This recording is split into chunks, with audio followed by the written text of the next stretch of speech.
আচ্ছা ঠিক আছে, এখন আর কথা বাড়িয়ে কোনো লাভ নেই। আচ্ছা ঠিক আছে।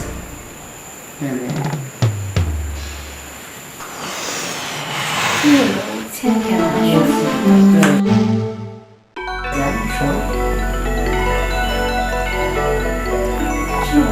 আসো না। আরে আসেন আসেন। ম্যাডাম কয়তলায়? আরে বেশি না, 5 তলায় যাবো, আসেন। বেশি না, 5তলায়? হ্যাঁ।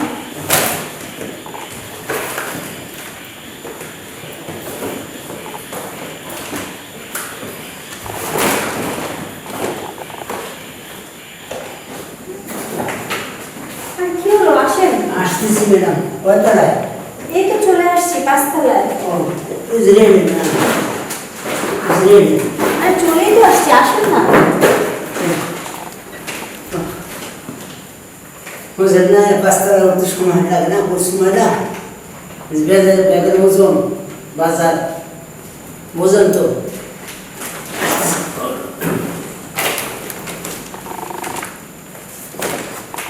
আসেন আসেন, ভিতরে আসেন। উফ, রাখেন এগুলো এখানে রাখেন।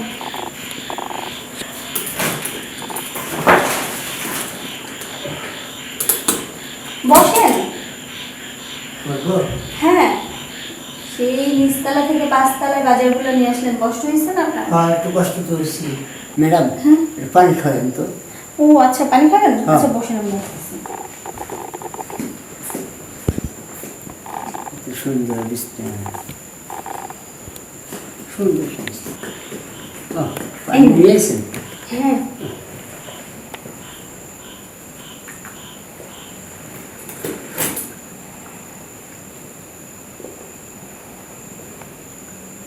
আপনি ঠিক আছেন? হ্যাঁ ঠিক আছে।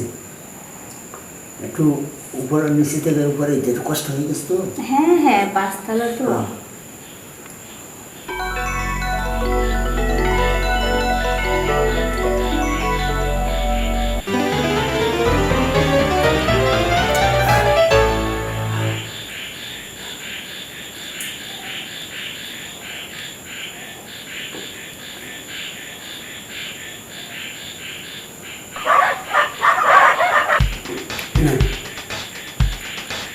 কিছু বলবেন? ম্যাডাম তুমি ওয়াশরুম যাবে? ও আচ্ছা, ওয়াশরুমে যাবেন? একটু সামনে। একটু হ্যাঁ হ্যাঁ, যান।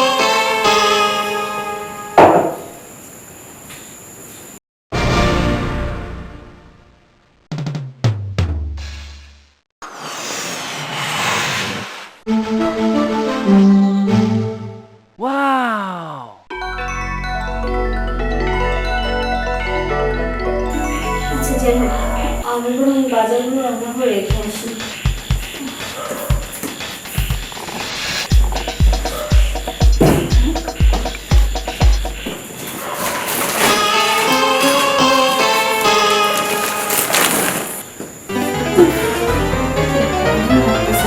যাক, বাজারগুলো মাছ টাছগুলো তো সব ফ্রিজে রাখলাম, কিন্তু লোকটা তখন যে ওয়াশরুমে যেতে চাইলো, এখনো বেরোচ্ছে না। এতক্ষণ লাগে নাকি ওয়াশরুম করতে?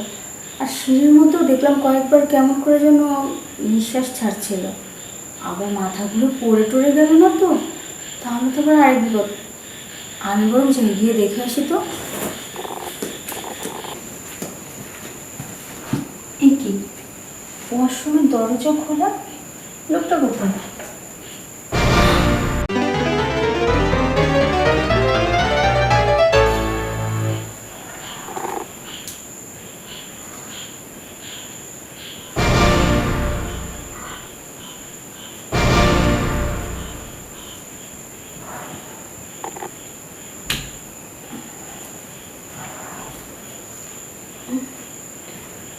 এটা কি করে সম্ভব? এমন একটা লোকের এরকম।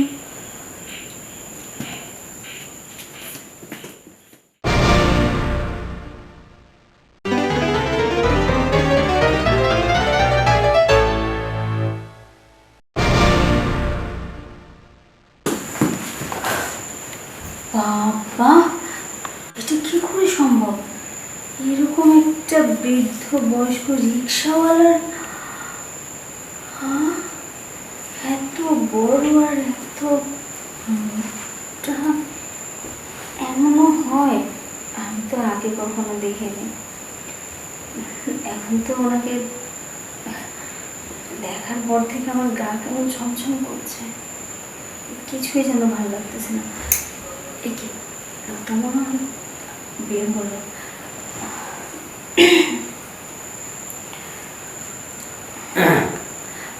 ও, আপনি চলে আসছেন? হ্যাঁ চলে এসছি। হ্যাঁ বসেন। তাহলে টাকা তো আমি চলে যাবো। ও হ্যাঁ হ্যাঁ, আবার রিক্সাটা বেশি বাইরে। তা তো অবশ্যই, আপনার টাকা তো দিতে হবে। আচ্ছা ঠিক আছে, টাকা তো অবশ্যই দিব। বলতেছি এই রিক্সা চালিয়ে আর ক টাকা পান আপনি? ওই যাই 300 টাকা পাই, ওই দিয়ে সংসার টুন চালাই। 200-300 টাকায় কি চলে? কি যে 400 বলেন! টাকা আসে কি? এইটুকু টাকায় কি কিছু হয় একটা মানুষের? আর আপনার এমনি চলে যেতেছে। আপনার তো বয়সটা অনেক বেড়ে গেছে, আর এই বয়সে এরকম পরিশ্রম করা একদম ঠিক না। শোনেন, আজকে থেকে আপনাকে রিক্সা চালাতে হবে না, রিক্সা চালানো আপনি একদম ছেড়ে দিবেন। তাহলে আমার যে মেয়ে আছে, নাতি আছে, বউ আছে। আরে রাখেন তো, সেসব ভেবে চিন্তেই তো বললাম। আপনি দেখতেছেন না আমার কত বড় বাড়ি, আমার কি কোনো কিছুর অভাব আছে নাকি? না। আপনার মতো এরকম 10টা রিক্সাওয়ালাকেও চালানোর মতো ক্ষমতা আমার আছে। যাই হোক, তা আছে কোনো কিন্তু না। আমি এখন আপনাকে একটা কথা বলতেছি, আপনি যদি আমার কথায় রাজি থাকেন তাহলে আপনি রিক্সা চালিয়ে যে টাকা পান তার থেকে 10 গুণ বেশি টাকা আমি এখন আপনাকে দিব। কেন দেবেন? আমার ভালো লাগছে আপনাকে, তাই ইচ্ছে করলো। যাই হোক, এত কথা ঘুরিয়ে পেঁচিয়ে লাভ নেই, আমি আবার সরাসরি কথা বলতে পছন্দ করি। বলেন। বললাম, এতক্ষণ আপনি তো ওয়াশরুমে ছিলেন।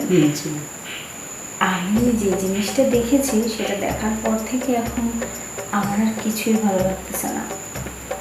কি দেখছেন? তেমন কিছু না, ওই যে বললাম ডাবল টাকা দিব। কেন দিব? বুঝতে পারছি। বুঝতে পারছেন? কি বুঝতে পারছেন আপনি? যাই হোক, আপনাকে আর কিচ্ছু বলতে হবে না, যা বলার আমি বলতেছি। আপনি যেটা বুঝতে পারছেন সেটা এখন আমাকে দিয়ে যেতে হবে। কি কোনো সমস্যা? আরে টাকা দেবো তো, আপনার যত টাকা চাই আমি দেবো, শুধু আপনি আমাকে ওইটা দিয়ে যাবেন। কি ভাবতেছেন? না, ভাবতেছি আরে এত ভাবার বাদ দেন তো, এত ভাবার কি আছে? আপনি যে বড় লোক মানুষ, আমি গরিব মানুষ, বুঝলেন না? এখানে তো ভাব আছে। আহা, যেখানে আমি আপনাকে অফার দিছি সেখানে তো আপনার ধনী গরিব ভাবার কোনো প্রশ্নই আসতেছে না। আমার বাড়িতে কিন্তু কেউ থাকে না, আমি একাই থাকি। আমার হাজব্যান্ড প্রবাসে থাকে। আচ্ছা, তাই বলতেছি, এখন যদি আপনি আমাকে ওই তৃপ্তিটা দেন তাহলে তার বিনিময়ে আপনি অনেকগুলো টাকা পাচ্ছেন। আপনার আর এই বয়সে ঘাড়ে গামছা নিয়ে রিক্সা চালাতে হবে না। আচ্ছা, কি জানি বলছিলেন? হ্যাঁ, ওটাই, যে এই মুহূর্তে এত কথা না বাড়িয়ে আমাকে শুধু ওই সুখটা দিয়ে যান, বাকিটা আমি দেখছি। আচ্ছা ঠিক আছে। রাজি তো? রাজি আছে, কিন্তু এই কথা যদি না জানলাম। আরে দূর, আপনি কি পাগল নাকি এই কথা কাউকে বলবেন? এখন তো কথা না বাড়িয়ে কাজটা শেষ করুন। আচ্ছা ঠিক আছে। আচ্ছা ঠিক আছে, এখন আর কথা বাড়িয়ে কোনো লাভ নেই। আচ্ছা তো ঠিক আছে।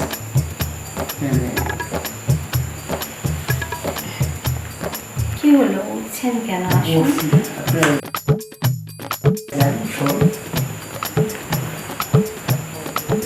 কি হলো, আসুন না। এত দেরি করলে হবে?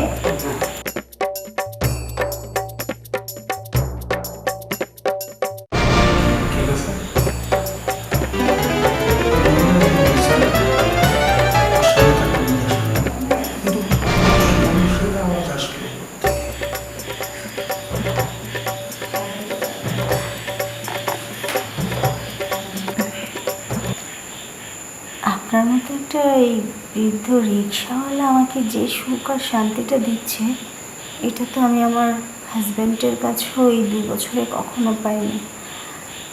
জানেন, আমার না এত ভালো লাগতেছে, এত ভালো লাগতেছে, যা বলে বোঝাতে পারবো না। শেষ পর্যন্ত রিক্সালার সঙ্গে এসব করে?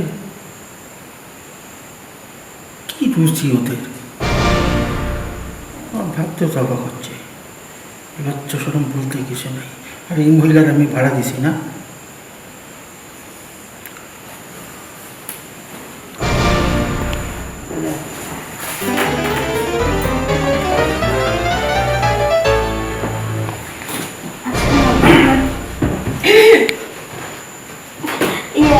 আপনি আমি আসি। হ্যাঁ হ্যাঁ, আপনার ভাড়াটা আশা রাখবো না। ভাড়া দিচ্ছি ঢোকা, যেটা বাবার তো সেটা পেয়েই গেছে। না মানে আসলে তেমন কিছু না, কথা বলছিলাম, বলতে বলতে আমার একটু মাথা ঘুরে গেছিল, তাই আর কি শুয়ে পড়ছিলাম। আপনার উপরে আবার রিক্সাওয়ালা দিয়ে শুইল? না মানে শোয়নি, উনি দেখছিল যে আসলে আমার কি সমস্যা। এটা কেন আপনি অস্বীকার করতেছেন? আপনি এসব করেন আমার বাসায় ভাড়া থেকে, অথচ আমি জানি না। আজকে তো 23 সময় না উঠলাম, এটাও তো দেখতে পারতাম না। কি শুরু করেছেন এগুলো? মান সম্মান কি রাখবেন? আরো তো ভাড়াইটা আছে, তাই না? এইসব কীর্তিকলাপ যদি আপনাদের দেখ, আমার ভাড়াইটা গুলো তো থাকবে না। দেখেন আপনি না ভুল ভাবতেছেন, আমি এরকম কোনো কিছুই করি নাই। কিচ্ছু করেননি না মানে? আমি মানে আমার চোখে কিছু দেখি নাই মানে? আমার বন্ধ ছিল চোখটা, আমার না? হয়তো বা আপনার কথা ভুল হচ্ছে, আমি তেমন কিছুই করি নাই। কেন শাক দিয়ে মাছ ডাকতেছে? যা যা করেছেন আমি সব দেখেছি। বসুন বসুন, এখানে বসুন। না মানে আমি একটা কথা বলি, আর যাই হোক যা করেছেন করেছেন, কিন্তু এই যে আপনার মনটা তো নিকৃষ্ট। এক রিক্সাওয়ালা নিয়ে গড়ে তুলে, হ্যাঁ, আপনার দরকার হইলে আমাকে বলতেন, আমি বাড়িওয়ালা। হ্যাঁ, আপনাকে বলবো মানে বলছি না, যেটা ওইটা করেছেন আপনি রিক্সাওয়ালার সঙ্গে, হ্যাঁ, ওই চাকরিটা আমি পূরণ করে দিতাম। আপনি কিন্তু আমি তো আপনার বাড়ির ভাড়াটিয়া, আসলে এইসব কথা তো বলা যায় না। বুঝছি বুঝছি বুঝছি। এখন আমি বললে আপনাকে ক্লিয়ার করে দিলাম, আর তো কোনো সমস্যা রইল না নাকি? এখন ফ্রি হয়েছেন তো? একটা কথা বলবো, বলেন। সবই ঠিক আছে, কিন্তু বাসা ভাড়াটা না নিলে আরো ভালো হতো। এই তো, এই কথাটা বলতে এত সময় লাগলো, দরকার হলে নিলাম না বাসা। খুশি তো? সত্যি বলতেছেন? হ্যাঁ সত্যি বলছি। একটা কথা মনে রাখবেন, সব জিনিস পূরণ করা যায়। এই যে আপনাদের যে একটা চাহিদাটা, এই যে দেখেন আপনার চাহিদা হয়ে পড়ছে, রিক্সাওয়ালাকে নিয়ে রয়েছে, এরপরের থেকে কি করব বলুন তো, হাজব্যান্ডও তো সাথে থাকে না, জানেনই তো কত বছর হয়ে গেল। এভাবে একটা মেয়ে থাকতে পারে কখনো? ঠিক আছে, থাকতে পারে না সেটাও বুঝলাম। এখন থেকে যতদিন আমার বাড়িতে আসেন আমাকে বলবেন, কোনো সমস্যা নেই। আরে আপনার স্বামীর জায়গাটা আমি পূরণ করে দেবো, এই তো, তাই না? হ্যাঁ, তাহলে আর আর যদি কোনো কিছু টাকা পয়সার দরকার হয় আমার কাছে চাবে, ওটাও দেবো আমি। হ্যাঁ হ্যাঁ, মানে আমার মানে বাড়ি ভাড়াও লাগবে না, আবার উল্টো টাকাও দেবো। ওই আমার ক্যারেক্টার একটু লুজ আছে তো, সেই কারণে আমার ওই মাঝে মাঝে একটু ঘুরে গাইডে একটু দেখি। তো যখন ঘরের ভিতরে জিনিস রয়ে গেছে তো আমার বাইরে দেখার কি দরকার আছে? বাবা, আপনি তো দেখি, যাই হোক আমি যতটুকু ভেবেছিলাম কিন্তু আপনি তার থেকেও বেশি। হ্যাঁ, দেখো আপনার হাজবেন্ড নাই, আমার স্ত্রী নাই। আচ্ছা থাক না, আরে 14 বছর ধরে অনেক কষ্টে আছি রে বাবু, থাকবে কেন? এখন হয়ে যাক না, কারণ তো হলো নাকি? আচ্ছা ঠিক আছে, আপনি যখন বলছেন।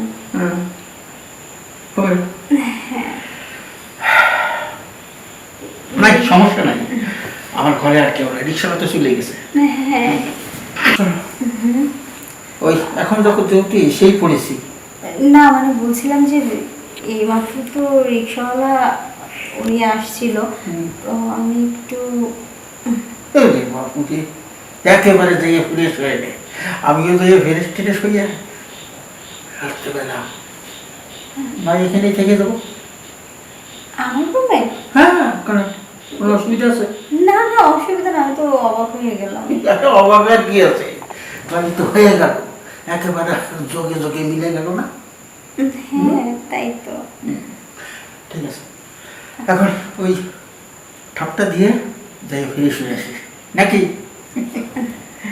ওরে বাবা কি সুন্দর, আসলে আমার নজরেই পড়ে নাই। কোন দিকে ছিল আমার নজরটা, একটু দেখতে দেয়। আসলাম, শুয়ে পড়লাম, করে গেলাম, চলে গেলাম, ওকে দেখবো না ভালো করে। আর কতক্ষণ দেখবেন, উঠতে তো দিন। আরো বসতে হবে?